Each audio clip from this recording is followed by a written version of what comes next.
Today, it's time to take a trip to Nostalgia City with the first coaster that I've ever been on, probably the Dragon at Legoland California.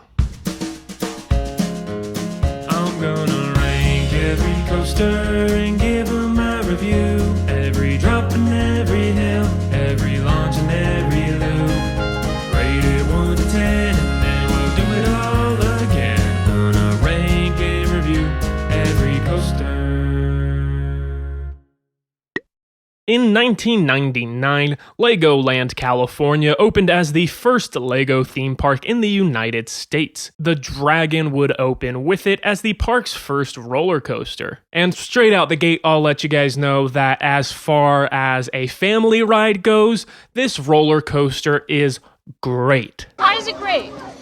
Because there's a bunch of Legos. Yeah, honestly, that is why. But before we do get to all of those great Legos, let's go ahead and take a quick look at the off-ride experience. The Dragon is located in the Castle Hill section of Legoland, which is a nice little medieval themed area. Walking up to the ride, you'll notice a charming castle facade that contains the station and show scenes for this coaster. The entrance has a sign with "The Dragon" spelled out on an archway overhead, and it also has a cute little Lego dragon. Once you get into the castle, which does a great job of capturing a whimsical medieval ambiance, you'll get your first look at the adorable Lego dragon-themed trains. And these trains look exactly like the classic Lego dragon piece, which is just so much fun. In order to get on this train, you will need to be at least 40 inches to ride with an adult, or 48 inches to ride alone. So this is a pretty easy coaster to get on for younger riders, which is just another reason this is such a great family coaster. But enough of all that, now let's get to the on-ride experience. Immediately after leaving the station,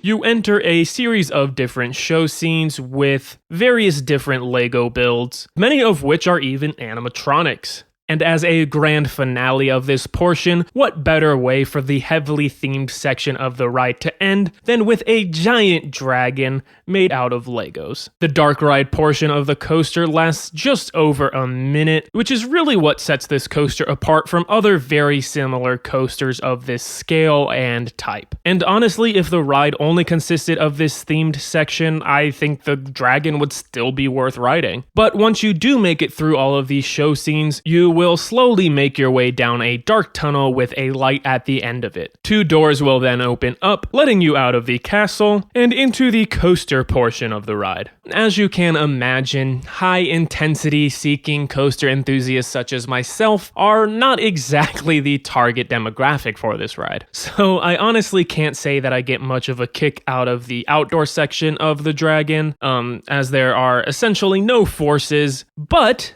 this is a great thing for the purpose of this coaster. The ride focuses primarily on turns, and there really isn't much that would be off-putting to inexperienced coaster riders, or even first-time riders for that matter. The Dragon is smooth and tame, but it does have a little bit of speed to still be exciting for young riders, so this is a great coaster for kids. And I can speak from first-hand experience 23 years ago, as I rode the living heck out of this ride again and again in the pouring rain. It's just that enjoyable and re-rideable. The only thing I would say you should be wary of is hitting the final brakes, as the coaster does not decelerate gradually. So just be prepared to brace yourself and your kid, if you are riding with one, as you head back into the castle. So, what would I rate this coaster? I'd give it a 7 out of 10. And I know that probably seems ridiculously high for a coaster where the actual coaster section doesn't really appeal to me all that much, but the ride is almost perfect for what it is, which is a tame family coaster. And the beginning of the ride is just so much fun because you basically get a full dark ride in addition to the coaster part.